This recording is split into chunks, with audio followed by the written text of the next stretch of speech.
Hey, welcome back to my channel. I'm Rachel. Normally I make travel videos here on YouTube, but today I'm going to be doing something a little bit different.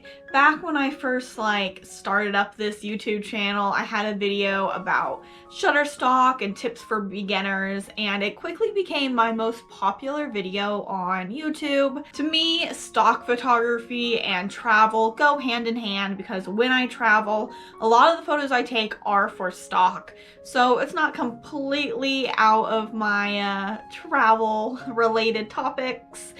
I am going to talk about the pros and cons of Shutterstock today. Whether you just started posting on the website or are thinking of starting to sell stock photos on Shutterstock and you just aren't sure if it's going to be worth it, this video is for you. I'm going to go over all of the pros and cons I've come across in the years I've been putting photos on Shutterstock. I make okay sales, and I wouldn't say I'm an expert, but I just wanted to share my knowledge with you. So let's go ahead and get started. I'm gonna go over the pros first and then we'll get into the cons. One of the main pros to Shutterstock is that it's passive income. So once you take the photo, get it uploaded, do all the keywords and get it submitted, you don't have to do anything after that point. It just begins to earn money, hopefully, and you don't have to do advertising or any kind of marketing, and it just is passive income. So it's really great to not have to work super hard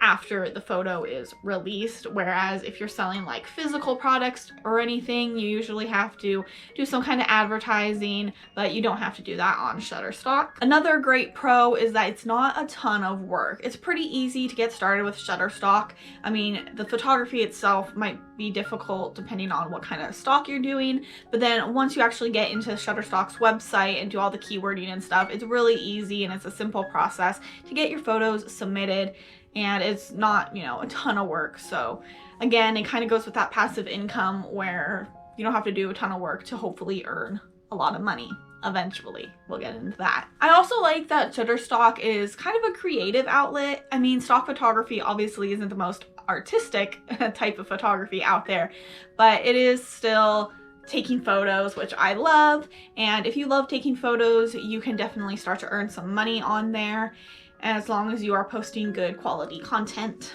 I also like that it can be done remotely and you can do it as like a digital nomad. You don't have to go to the office or anything like that. You don't have to go anywhere. You can do stock photography and upload to Shutterstock anywhere, and that's really great if you travel a lot like I do. One more thing I'm gonna add to the pro list, but some people might consider a con, is that Shutterstock has a relatively strict review process. I like this because it means that not everything that gets submitted is going to end up on the website. If that was the case, there would be a lot more bad content.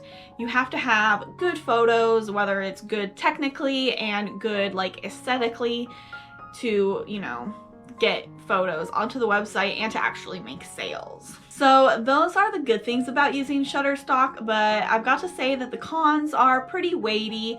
If you're considering using Shutterstock to make some money, you've gotta know that you're not gonna make a ton at first. I've seen a lot of videos, articles and stuff saying that Shutterstock, stock photography in general, is a great way to make hundreds of dollars a day. That is not going to be the case. You're going to be lucky if you make $100 in a year, because it does take a while to get to that point. Eventually, maybe you'll be making a lot of money in a daily basis, but don't expect it right away. You're going to need a really big portfolio with a lot of photos that have commercial value and fill a gap that is needed.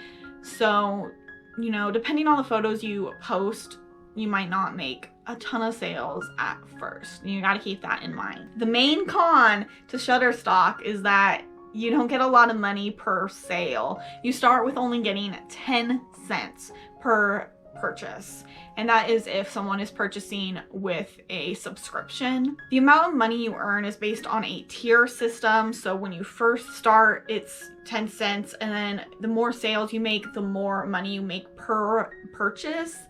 but it does take a while to get to that point. So you're gonna be making 10 cents for a long time. You don't always make 10 cents. Sometimes it'll be $1, more than $1. It depends on how the person is buying the picture or video. But at the end of the day, it's not a huge amount of money that you're getting. And another con is that you have to make $35 before it'll pay out. So 10 cents a pop, it's gonna take a while to get to $35 and reach that payout amount. So even if you have money in there that you earned, you might not get it into your bank account for a while. At the end of the year, it automatically pays out no matter how much you have. Also, to really make money, like I mentioned, you have to upload a lot. And this takes a lot of time and energy to take the photos and to process them, post them. So the time versus reward is kind of iffy. I feel like I definitely put a lot more time into Shutterstock than I get paid back. Eventually, I will have a bigger portfolio and hopefully we'll have more of that passive income, which is great. But right now, my portfolio is relatively small. As I travel more and take more stock photos, I continue to add to it. So hopefully I will have more photos, more sales, and same to you. If you're just starting off and you have a really small portfolio, you've got to keep submitting. Don't give up, because the more photos you have, the more likely you're gonna show up in search results and get more sales. The last con I'm going to talk about is that you never know exactly what's going to sell. Sometimes I post a photo and I'm like, maybe this will sell, and I don't really expect it to do well, and then it sells a lot and I'm like, whoa, I'm surprised. So you never know. You might also think that a photo is going to do really well and then it just tanks, and it is what it is. Maybe it'll do better later in a different time, or maybe that subject will become more relevant. But yeah, again, you don't really ever know exactly what'll sell. Shutterstock always puts out different tips each month for what kind of content is selling. So you can always look at that and kind of figure out what kind of photos you want to take. But sometimes those photos don't apply to like the subjects that you personally shoot, which is usually the case for me. So I just kind of post whatever I want and kind of just hope for the best. And that's kind of all you can really do sometimes. All right, so those are all the pros and cons I'm going to talk about Shutterstock. There's probably more that I didn't touch on.